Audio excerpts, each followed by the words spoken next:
अस्सलाम वालेकुम, कैसे हैं आप सब। क्लास 9 मैथ का लेक्चर है 9, जिसमें हम चैप्टर 3 की रिव्यू एक्सरसाइज को स्टार्ट करेंगे। इसके हम पहले दो क्वेश्चनों को सॉल्व करेंगे। क्वेश्चन नंबर 1 हमारे पास आ जाता है इसमें एमसीक्यूज़, और क्वेश्चन नंबर 2। अगर आप लोगों को डायरेक्ट कोई क्वेश्चन चाहिए हो तो डिस्क्रिप्शन में टाइम कोड्स मौजूद हैं, आप लोग डायरेक्ट भी देख सकते हो। तो सबसे पहले क्वेश्चन नंबर 1 हमारे पास है एमसीक्यूज़। इसमें सबसे पहला एमसीक्यूज़ है हमारे पास, the set builder form of the set. अब सेट उसने दिया हुआ है, वो हमसे पूछ रहा है कि इन चारों में से इसकी सेट बिल्डर फॉर्म कौन सी है, करेक्ट सेट बिल्डर फॉर्म कौन सी है। तो इसको सॉल्व कर लेते हैं वन बाय वन। अब चारों ऑप्शन में ज़रा गौर करो तो एन बिलोंग कर रहा है डब्ल्यू से। अब डब्ल्यू हमारे पास क्या है, डब्ल्यू हमारे पास है होल नंबर्स, जो बेसिकली स्टार्ट होते हैं 0 से 1 2 अप टू सो ऑन। इनमें से हमने लेने हैं एन। अब फर्स्ट वाले पे ज़रा गौर करो, जब मैं लूँगा यहाँ एन की जगह पे 0 तो ये अनडिफाइन है। अगर मैं बी वाला ऑप्शन पे ज़रा गौर करूँ तो उसमें उसने हमें दी हुई है condition x is equal to 1/2n plus 1। अब यहाँ पे हम n की जगह पे 1 बाय 1 वैल्यूज़ पुट कर लेते हैं और देख लेते हैं क्या ये बनता है कि जो सेट उसने दिया है 1/3, 1/5, 1/7। तो सबसे पहले n की जगह पे मैंने रखा है 0, 2 0 0 प्लस 1, तो ये आ गया 1/1, जिसको मैं सिंपल लिख सकता हूँ 1। पहला एलिमेंट मेरे पास निकल आया है। अगर मैं अब n की जगह पे 1 पुट कर दूं, 2 1s are 2 प्लस 1, तो ये आ जाएगा 1/3 आ गया। यही है मेरे पास सेकंड एलिमेंट, यही है।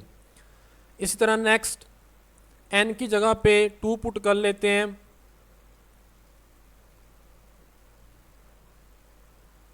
2 2s are 4 प्लस 1, ये आ जाएगा 1/5। क्या थर्ड नंबर पे 1/5 मौजूद है।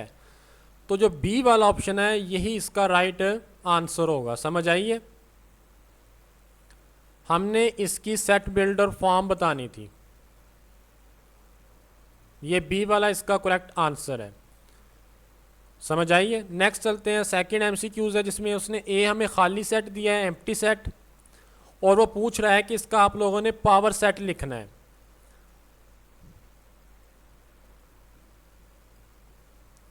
अब पावर सेट लिखते वक्त हम जो स्टार्ट करते हैं वो कर्ली ब्रैकेट तो आती ही है।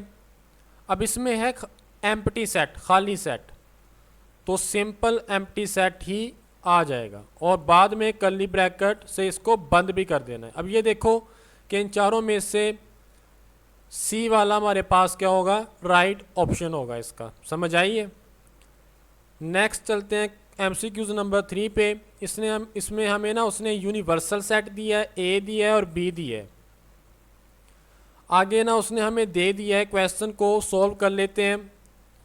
u minus A intersection B, तो सबसे पहले डिफरेंस फाइंड करना है आप लोगों ने u minus A intersection B. तो सबसे पहले हम यहाँ पे a इंटरसेक्शन b फाइंड कर लेते हैं। a हमारे पास क्या है 1 2 3, और b हमारे पास है 3 4 5। इंटरसेक्शन में हम देखते हैं कि वो एलिमेंट जो दोनों सेट में मौजूद हों, उसमें हमारे पास आ रहा है 3। अब इसका डिफरेंस लेना है हमने u के साथ, u minus A intersection b। अब u क्या है मेरे पास, यूनिवर्सल सेट है 1 2 3 4 5, और माइनस करना है इसको a इंटरसेक्शन b के आंसर में से, जो बेसिकली मेरे पास आया है 3। अब किस तरह करते हैं डिफरेंस, किस तरह फाइंड करते हैं, फर्स्ट वाले सेट की तरफ देखना होता है आप लोगों ने, 1 है यहाँ पे नहीं है, जो नहीं है वो लिखने हैं, 1 आ जाएगा। 2 भी नहीं है, 3 है, 3 यहाँ पे है तो नहीं लिखना। 4 और 5, यही मेरे पास इसका राइट आंसर होगा। तो ये देखो किस ऑप्शन में है, 1 2 4 5, फर्स्ट वाले में हमारे पास 1 2 4 5 है। नेक्स्ट चलते हैं 4 नंबर पे। If A and B are overlapping sets. अब ओवरलैपिंग सेट कौन से होते हैं, मैं आप लोगों को ना डायग्राम की मदद से समझाता हूँ। फॉर एग्जाम्पल मेरे पास एक सेट है, एक ये दूसरा सेट है। अब इन दोनों में कुछ ना कॉमन होगा, तो ऐसे सेट को कहते हैं ओवरलैपिंग सेट। देन आगे उसने हमें कहा है कि n of a minus B किसके इक्वल होगा। अब a में से आप लोगों ने b को सबट्रैक्ट करना है।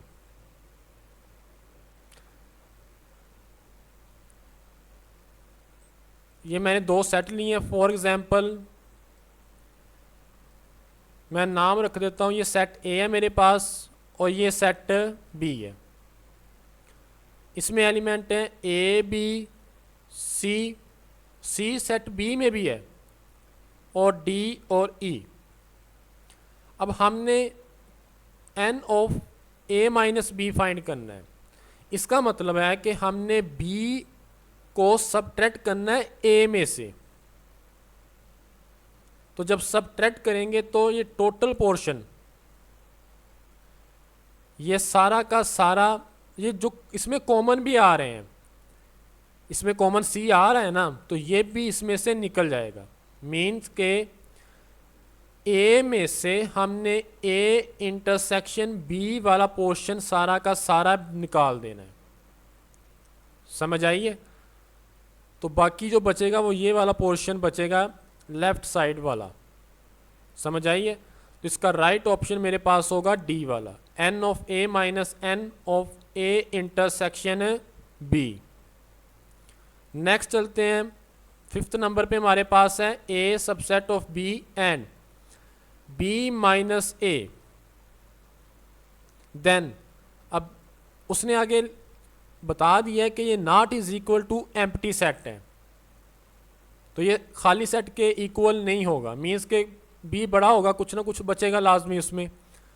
देन उसने कहा है कि n B minus A is equal to, ये ना बुक पे उसने जो डायग्राम्स दी हुई हैं, मे बी पेज नंबर 44 है वो। सेकंड लास्ट वाली डायग्राम पे ज़रा गौर करोगे तो ये सेम उधर से ही उसने MCQs उठाया हुआ है, जो बेसिकली हमारे पास होता है किसके इक्वल, ये लास्ट वाला डी वाला ऑप्शन होगा इसका। B में से A को सबट्रैक्ट करना है। समझ आइए।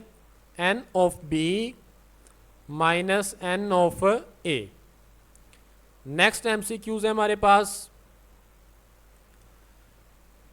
ये जो MCQs उसने दिया है, ये क्वेश्चन है हमारे पास, इंक्लूजन एक्सक्लूजन, जो प्रीवियस लेक्चर में मैंने आप लोगों को क्वेश्चन करवाए थे, ये सेम उसी टाइप का है। तो n ऑफ A, उसने A यूनियन B हमें दिया हुआ है 50। सबसे पहले गिवन डाटा लिख लेते हैं।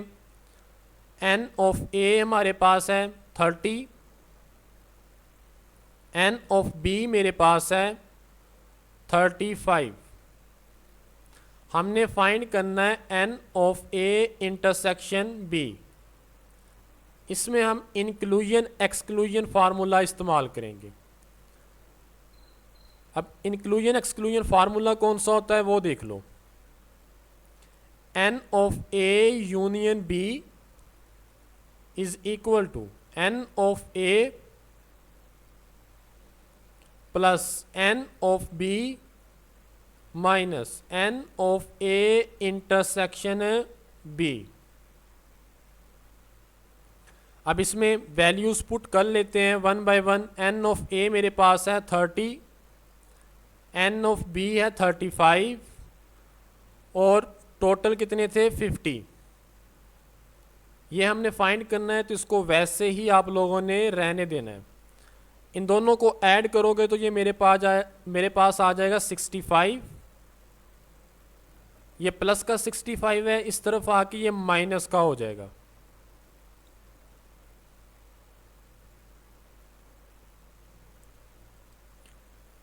अब सबट्रैक्ट करना है 50 में से 65 को, तो ये मेरे पास आ जाएगा -15 ए इंटरसेक्शन बी।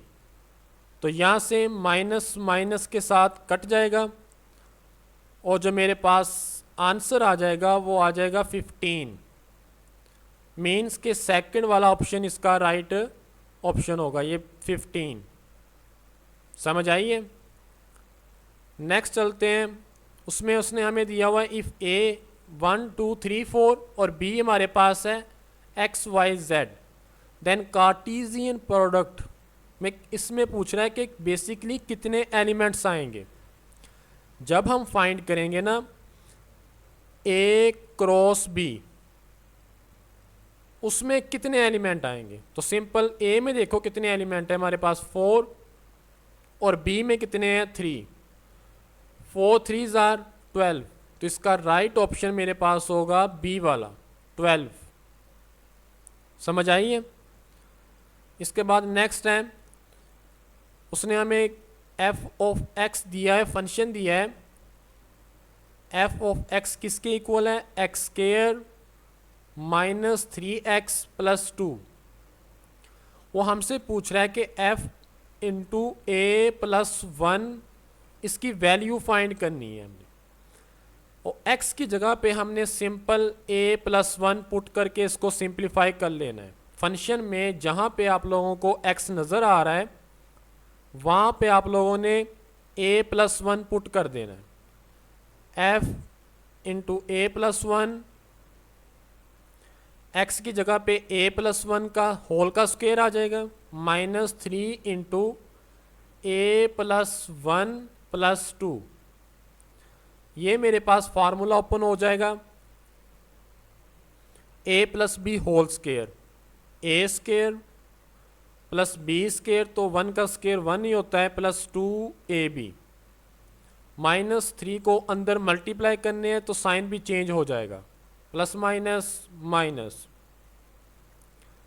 अब मेरे पास जो वैल्यू बचेगी ए स्क्वायर, 2 में से 3 को सबट्रैक्ट किया -a, ये प्लस का 2 है, प्लस 1 3 और -3 ये वाला आ जाएगा, प्लस माइनस कट गए। तो मेरे पास जो वैल्यू बचेगी ए स्क्वायर माइनस ए।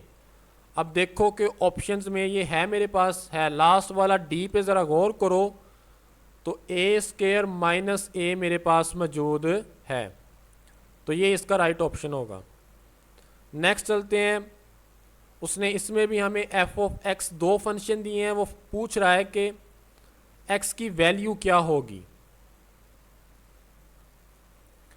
फर्स्ट पे उसने दिया है f of x is equal to 3x plus 1 और सेकंड पे फंक्शन है f of x is equal to 28। आप लोगों ने सिंपल इनको इक्वल रख लेना है, 3x plus 1 is equal to 28। ये प्लस का 1 है, दूसरी तरफ जाके माइनस हो जाएगा, तो ये मेरे पास आ जाएगा 27। x चाहिए हमें, इस तरफ 3 मल्टीप्लाई हो रहा है, दूसरी तरफ जाके डिवाइड हो जाएगा, 3 9 आर 27। तो x का आंसर मेरे पास क्या आ गया 9 मेरे पास फर्स्ट ऑप्शन में मौजूद है। समझ आइए। इसके बाद लास्ट वाला MCQs है मेरे पास, a और b two non empty set function from a to b। आगे उसने डिफाइन किया हुआ फंक्शन को लिख लेते हैं। सबसे पहले f है मेरे पास 1a 2b 3b।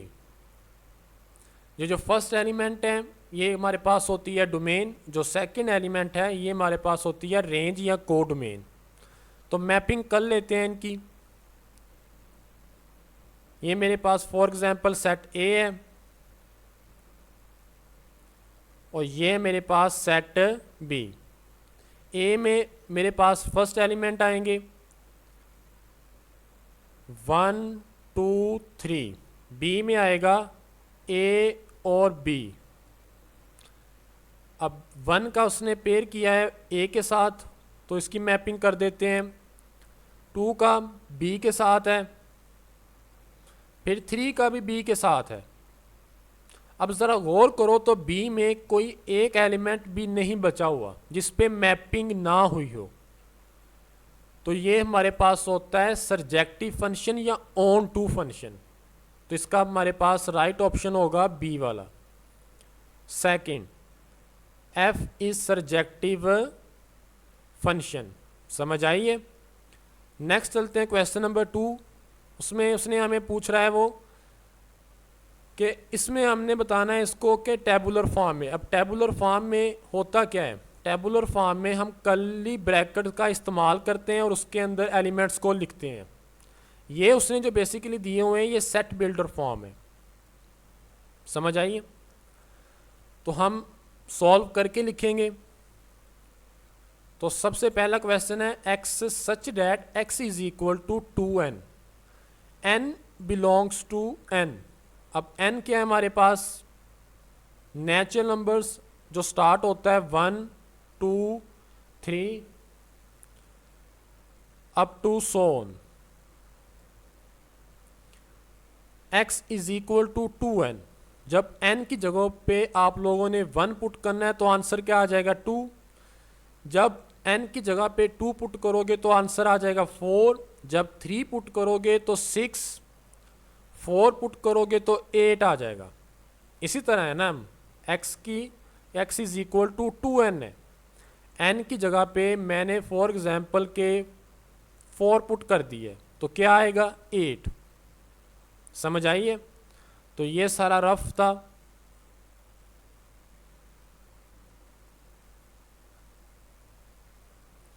इसको आप लोगों ने कर्ली ब्रैकेट में क्लोज कर देना है। लास्ट पे आप लोगों ने डॉट लगा देना, इसका मतलब है अप टू सो ऑन, ये चलते जा रहे हैं।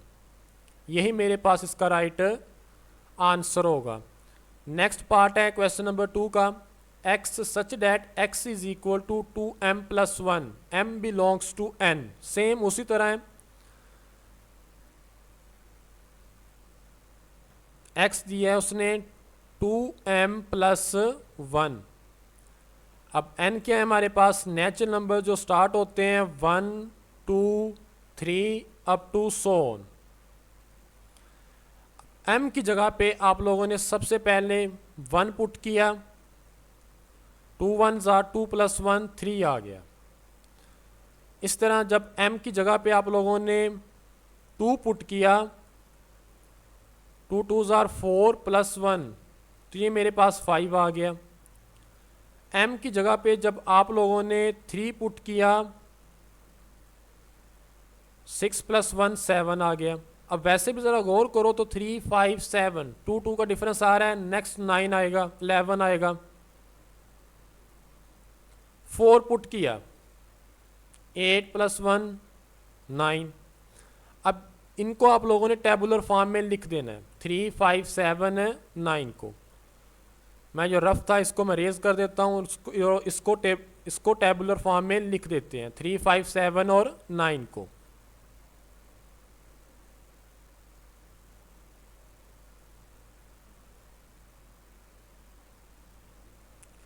Three 5 7 9 up to so on.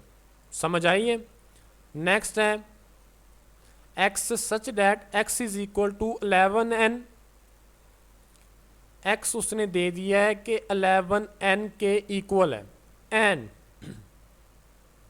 n belong कर रहा है होल नंबर से। होल नंबर्स हमारे पास स्टार्ट होते हैं 0 से, 1 2 3 अप टू सो ऑन। साथ ही उसने कंडीशन भी लगा दी है। कंडीशन ये लगाई है, ये इसका इस सिंबल का मतलब है एंड। n लेस देन है किससे, 11 से। तो n की जगह पे जो आप लोगों ने एलिमेंट पुट करके देखना है नंबर्स, वो 11 से छोटे होने चाहिए। मीन्स कि हम 10 तक पुट करेंगे। समझ आइए, जब 1 पुट करोगे तो 11 आ जाएगा, 2 पुट करोगे तो 22, 3, 33, 44, ये इस तरह चलते जाएंगे और 110 पे जाके ये ख़त्म हो जाएंगे।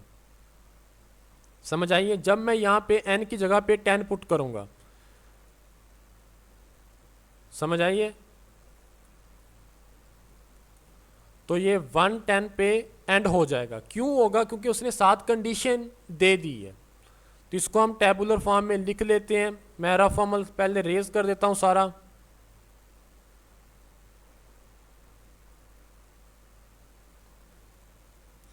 तो जब 1 पुट करोगे तो 0 पुट करोगे तो ये मेरे पास आ जाएगा 11 0 0।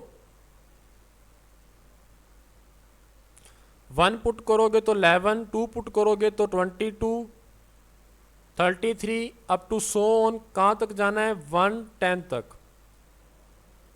समझ आइए, क्योंकि उसने कहा था कि n लेस देन होने चाहिए 11 से। समझ आइए, नेक्स्ट चलते हैं। x such that x belongs to e। e stand for even number. 2, 4, 6, 8, 10, 12, 14 and x greater than होगा 4 से और लेस देन होगा 6 से। 4 और 6 के बिटवीन हमने कोई एक इवन नंबर उठाना है। 4 के बाद तो 5 आता है, 5 इवन नहीं है, तो सिंपल एम्प्टी सेट ही इसका राइट आंसर आ जाएगा। समझ आइए, नेक्स्ट इसका पार्ट 5 है।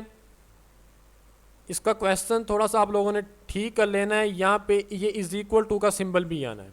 मैं क्वेश्चन को दोबारा लिख देता हूँ। x such that x belongs to o। o stand for odd numbers and 5 less than is equal to x और x लेस देन है 7 के। मीन्स के x ग्रेटर देन और इज इक्वल टू है 5 के और लेस देन है 7। 5 और 7 इनके दरमियान कोई और नंबर आ रहा है? अगर तो इसने इज इक्वल टू ये नहीं डाला हुआ तो एम्प्टी सेट होगा। अगर तो ये सिंबल डाला हुआ है मीन्स के इज इक्वल टू है, तो इसका मतलब इसमें 5 शामिल है। समझ आइए, तो इसका राइट आंसर होगा हमारे पास 5। 5 को आप लोगों ने शामिल करना है। बाकी जो रफ अमल है वो मैं रेज कर देता हूँ। नेक्स्ट चलते हैं। x such that x belongs to q। q stand for rational numbers. The numbers that can be written in the form of p over q is called rational numbers and x square is equal to 2।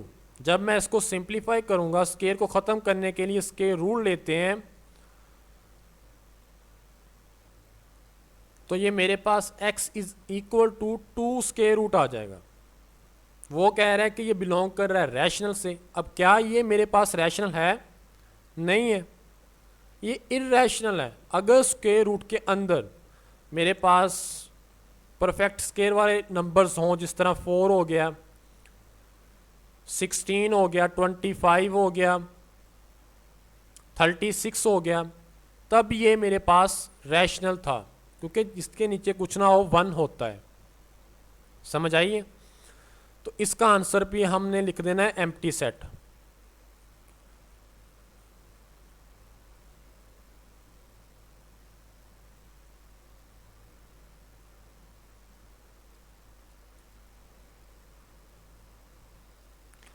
Next चलते हैं।